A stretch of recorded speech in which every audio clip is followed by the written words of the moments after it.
శ్యామంతుల Anil carving కళాకారునిగా ఆర్టిస్ట్గా ఎల్లారెడ్డిపేట మండల కేంద్రంలో కొనసాగుతున్నాను. మరి గత 25 సంవత్సరాల నుంచి ఆర్టిస్ట్గా మన commercial sign boards, interior designs, temple works చేస్తున్నాను. నాకు వచ్చిన అవకాశంతో ఫారిన్ వెళ్ళా. అక్కడ 9 ఇయర్స్ 5 స్టార్ హోటల్లో జాబ్ చేశా. అక్కడ ఈ కార్వింగ్ నేర్చుకొని displays, buffet displays, watermelon, fruit carving, ice carving, butter carving, chocolate carving, ఇలా కార్వింగ్స్ డిజైన్స్ చేయడం జరిగింది.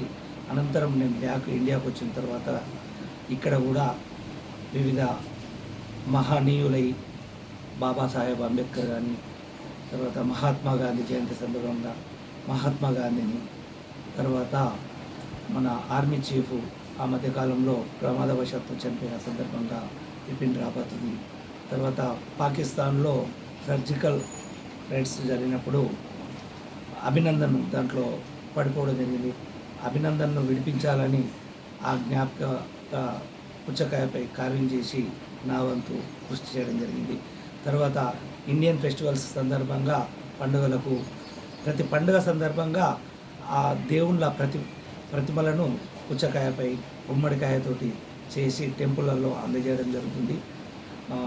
శివరాత్రి అప్పుడు 108 శివలింగాలను తయారు చేయడం జరిగింది.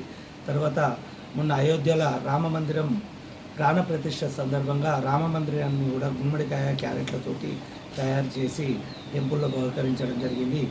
ఆ నేపథ్యంలో నాకు 2 అవార్డ్స్ కూడా రావడం జరిగింది. స్వచ్ఛంద సంస్థ వారు ఒకటి విజయవాడలో అందజేశారు, మరొకటి వరంగల్లో జాతీయ పురస్కారం కూడా లభించింది. ఇలా తర్వాత క్రికెట్ ప్లేయరు విరాట్ కోహ్లీని, ఇలా ప్రతి ఒక్కరి తర్వాత 2 రాష్ట్ర ముఖ్యమంత్రులు గతంలో జగన్మోహన్ రెడ్డిది, మన దగ్గర మాజీ సీఎం చంద్రశేఖరరావుది, తర్వాత ఇప్పుడు ప్రెసిడెంట్ సీఎం రేవంత్ రెడ్డి గారు గెలవడం మూలన తనది 3వ ముచ్చటగా ప్రైమ్ మినిస్టర్గా చేస్తున్న సందర్భంగా నరేంద్ర మోడీ గారిది 3 సార్లు చేశారు. ఇది 3వసారి. ఇట్లా ఎవరైనా ఆ టైంలో ఆ సందర్భంలో చేయడం జరుగుతుంది. పార్టీలకు అతీతంగా ఒక కళాకారునిగా ఈ అవకాశం నాకు దక్కింది. కళాకారునిగా నాకు అవకాశం ఉన్నంత వరకు చేస్తూనే ఉంటా. ప్రతిదీ ఆయా సందర్భాలలో చేస్తే వినూత్నంగా ప్రజలకు తీసుకెళ్తున్న మన ఈ జిల్లా నుంచి, రాజన్న సిరిసిల్ల జిల్లా నుంచి కార్మిక కళ రంగంలో ఎవరు లేరు. బహుశా ఈ అవకాశం నాకు వచ్చిందని అనుకుంటున్నా. ప్రభుత్వ నాకు సహాయ సహకారాలు ఏవైనా అందించినా కానీ ఇంకా నేర్పుగా ఈ అవకాశాన్ని తీసుకొని ఇంకా అధునాతగా కూడా తీర్చిదిద్దడానికి సిద్ధంగా ఉన్నా. తర్వాత స్టూడెంట్స్ కూడా నేర్పడానికి సిద్ధంగా ఉన్నా. డ్రాయింగ్ క్లాసులు కానీ ఇంకే ఏ అవకాశం వచ్చినా అని నేను అందులో ముందుండి నా వంతు కృషి నేను చేస్తా.